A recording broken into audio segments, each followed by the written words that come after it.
രാവിലെ തന്നെ നോറയും ജിൻഡോയും തമ്മിൽ പൊരിഞ്ഞടിയാണ്. സംഭവം മറ്റൊന്നുമല്ല, അവിടുത്തെ ക്ലീനിങ് ചെയ്യുന്ന കാര്യവുമായി ബന്ധപ്പെട്ടാണ് നോറയും ജിൻഡോയും തമ്മിൽ വഴക്കിടുന്നത്. നോറ വന്ന് ജിൻഡോന്റെ അടുത്ത് ക്ലീൻ ചെയ്യാൻ പറഞ്ഞ സമയത്ത് ഞാനൊന്ന് സിഗരറ്റ് വലിച്ചിട്ട് വരാം എന്ന് പറഞ്ഞുകൊണ്ട് ജിൻഡോ സിഗരറ്റ് വലിക്കാൻ പോയി.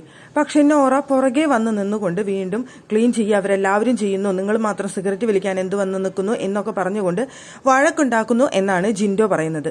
ഇത് കണ്ടുകൊണ്ടിരിക്കുന്ന സിബിൻ പറയുന്നുണ്ട്, കണ്ടന്റ് ഇറക്കാൻ കൂടി രണ്ടുപേരും കൂടി നോക്കുന്നുണ്ട്, രാവിലത്തെ കണ്ടന്റ് തന്നെ ആയിട്ടുണ്ട് എന്ന് സിബിൻ അവിടെ ഇരുന്ന് കളിയാക്കുന്നുണ്ട്. അർജുൻ അപ്പുറത്തിരിക്കുന്നുണ്ട്.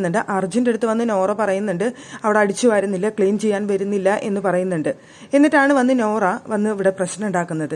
എന്തായാലും രണ്ടുപേരും കൂടിയിട്ട് കുറെ നേരം വഴക്കിട്ട് കഴിയുമ്പോൾ ജിൻഡോ പറയുന്നുണ്ട്, എന്റെ പേഴ്സണൽ സ്പേസിലേക്ക് നോറ കയറി വരണ്ട, എന്റെ പേഴ്സണൽ സ്പേസ് ആണ് സിഗരറ്റ് വലിക്കുന്ന ഇടമെന്ന് പറയുന്നത്, അവിടേക്ക് നോറ വരേണ്ട ആവശ്യകതയില്ല, എന്റെ ഇത് കഴിഞ്ഞിട്ട് ഞാൻ വന്ന് ചെയ്തോളും പണി, ഇവിടേക്ക് എന്തിനാണ് വന്ന് എന്റെ മേലിൽ ചൊറിഞ്ഞോണ്ട് നിൽക്കുന്നത്, നോറയ്ക്ക് സ്ക്രീൻ സ്പേസ് ഉണ്ടാക്കാനായിട്ട് എന്റെ അടുത്തേക്ക് വരണ്ട എന്നാണ് ജിൻഡോ പറയുന്നത്.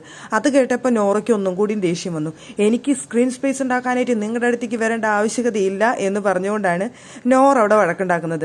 സത്യത്തിൽ വീട്ടിലുള്ള ബാക്കി എല്ലാവരും ഇത് പുച്ഛത്തോടെയാണ് നോക്കി കാണുന്നത്. വെറുതെ ഒരു സ്ക്രീൻ സ്പേസ് ഉണ്ടാക്കാൻ വേണ്ടി നോറ കാണിച്ചു കൂട്ടുന്ന ഒരു കോപ്രായമായേ അതിനെ അവരെല്ലാവരും കാണുന്നുള്ളൂ. പ്രത്യേകിച്ച് നോറയും ജിൻഡോയും തമ്മിലുള്ള ഒരു ഫൈറ്റ് ആയതുകൊണ്ട് തന്നെ അവരത് ആ ഒരു ലെവലിൽ മാത്രമേ എടുത്തിട്ടുള്ളൂ. അതെന്തായാലും ജിൻഡോ ചേട്ടൻ വന്ന് ചെയ്യുമല്ലോ, എന്തായാലും കുറച്ച് കഴിഞ്ഞാൽ വന്ന് ചെയ്യും, അത് സ്മോക്ക് ചെയ്ത് കഴിഞ്ഞാൽ വന്ന് ചെയ്യുമെന്ന് നോറനെ പറയുന്ന അടുത്ത് എല്ലാവരും പറയുന്നുണ്ട്. എന്നിട്ട് എല്ലാവരും കൂടി അത് കോംപ്രമൈസ് ആക്കി വിടുന്നുണ്ട്. നോറ പിന്നീട് അവിടെ പോയിരുന്ന് കരയുന്നുണ്ട്, എനിക്കെന്തിനാണ് ഇയാളുടെ അടുത്ത് തല്ലുകൂടിക്കൊണ്ട് ഒരു സ്ക്രീൻ സ്പേസ് ഉണ്ടാക്കേണ്ട ആവശ്യം എന്തിരിക്കുന്നു എന്ന് പറഞ്ഞുകൊണ്ട് അവിടെ പോയിരുന്ന് കരയുന്നുണ്ട് നോറ പതിവ് പോലെ.